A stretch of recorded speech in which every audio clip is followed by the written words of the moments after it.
తెలంగాణలోని పలు జిల్లాలలో ఈరోజు హనుమాన్ జయంతి వేడుకలు ఘనంగా జరిగాయి. ఖమ్మం జిల్లా కల్లూరు పట్టణంలో గల శివాంజనేయ దేవాలయంలో హనుమాన్ జయంతి సందర్భంగా ప్రత్యేక పూజలు నిర్వహించారు.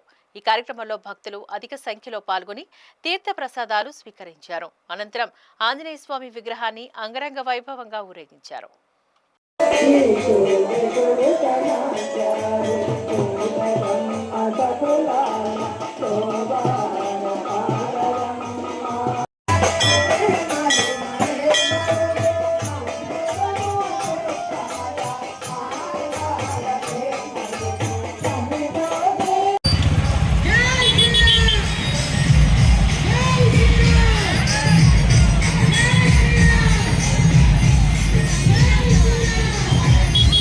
కొత్తగూడెం లక్ష్మీదేవిపల్లిలో గల శ్రీ దాసాంజనేయ స్వామి ఆలయంలో హనుమాన్ జయంతి వేడుకలు ఘనంగా జరిగాయి. స్వామివారికి పంచామృతాభిషేకం, వివిధ ఫలాలతో రసాభిషేకం, సుగంధ పరిమళ ద్రవ్యాలతో అభిషేకం నిర్వహించారు.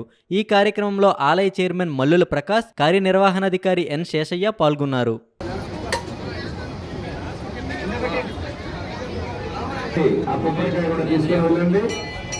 అక్కడ ఇచ్చేయండి.